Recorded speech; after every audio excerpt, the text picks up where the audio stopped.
Good afternoon. Bernadette and I are going to go for a little hike today. We'll show you an update on the lake. It has filled up some more, so we're going to walk along the train track a ways, and then we're going to see where else that we end up. So we'll be checking in with you throughout the day on this video. And I think I'm also going to show you a little bit of my what I call my imaginary world, and I'm going to talk about imagination today. So hope you enjoy your journey with us today as we traverse the lake and the mountain. We're leaving the old part of the lake. We're coming to the newer part, and they might be connected. The channel might have at least some water in it. I don't know. Yeah, I think we have one big continuous lake now, or at least I hope we do. I know the channel going back that direction is officially overflowing with water, so that's a good thing.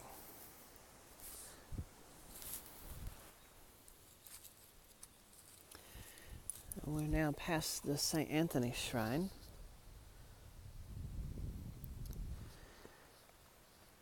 I have to say, the lake is pretty big now. The wind is blowing, so we have some waves coming in. I can hear them rippling a little bit.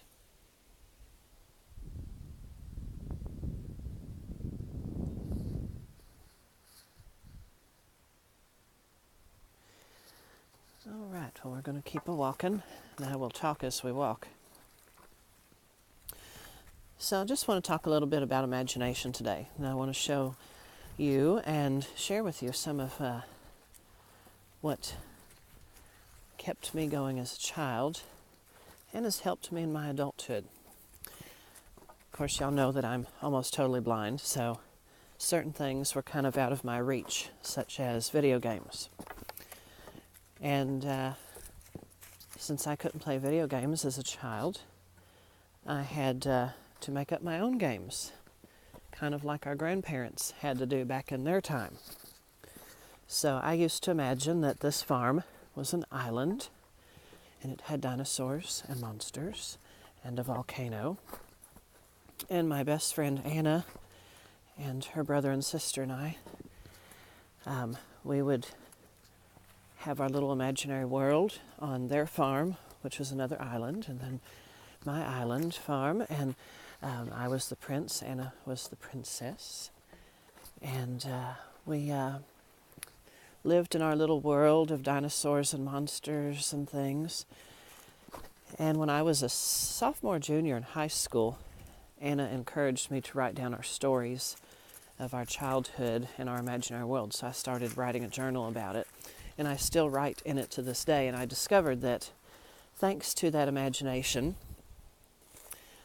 it exercised my brain enough, which helped me in my understanding of theology going into seminary, and helped me to understand God. And I discovered that God spoke to me through my imagination in a lot of ways.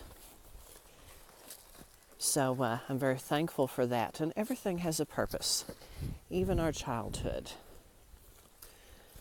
More ways than we can imagine. And so I'm just going to give you a little tour of my island in that sense. So my mountain back here in my imaginary world is the foothill of my volcano, which rises several thousand feet high. And it's not one of those hot, bubbly lava volcanoes. It's an explosive one. And that's the other thing about my imaginary world. You know, a lot of kids, when they use their imagination, it's a way of having power over their world. But in our little world, we didn't have power over it, and we were sometimes subject to it. So we didn't have power over the volcano. We didn't have power over some of the monsters. We live in harmony with them. So it's another way that I think God spoke to me through my imagination, was showing me that, you know, you have to be in harmony with everything and know your place in the world. So it all kind of fits. And I do plan on, actually I've started writing a novel about my imaginary world. and we'll see how that goes. And of course, now things have changed since I'm a priest.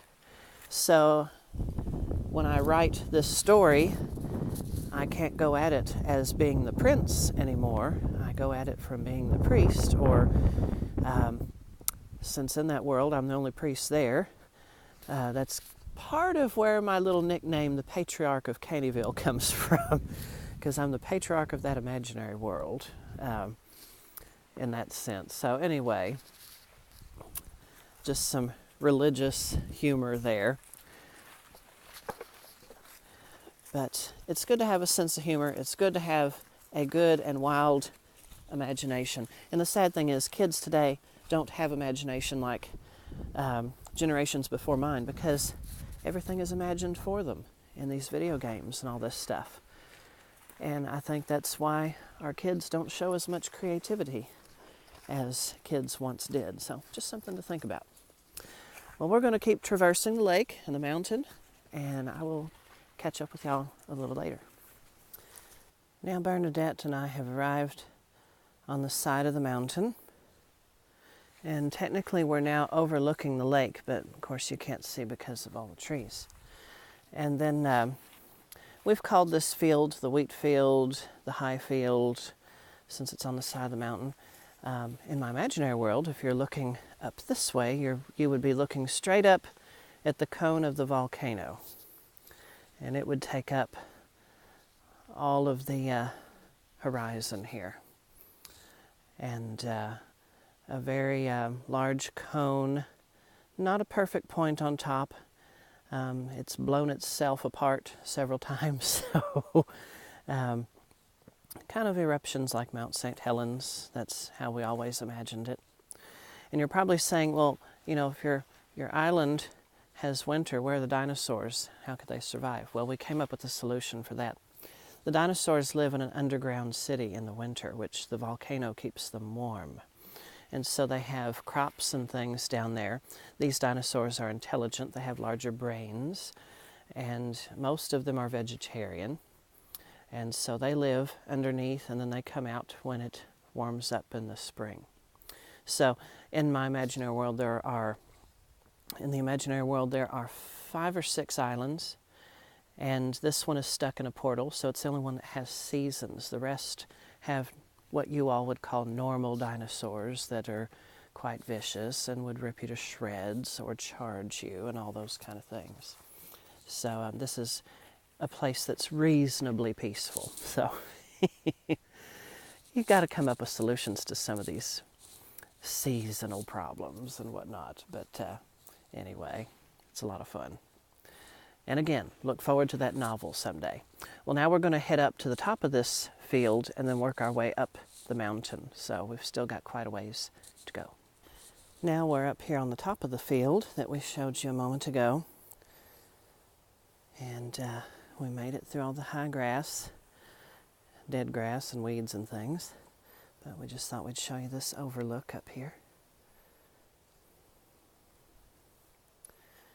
And now we go into the deep woods as we traverse the mountain.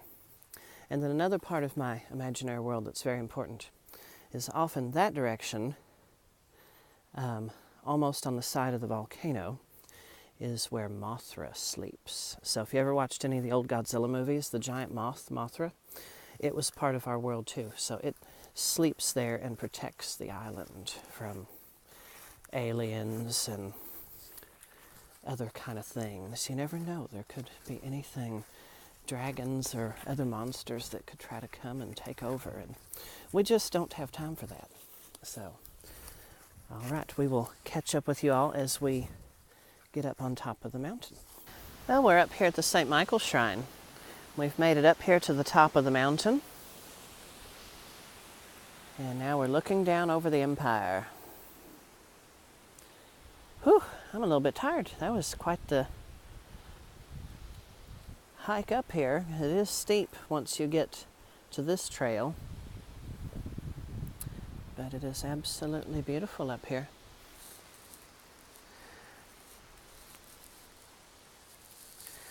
And this is one of my sacred spots where my friends and I would come up here to hang out, and Bernadette and I still do that. She's going to sleep really good tonight, I can already tell.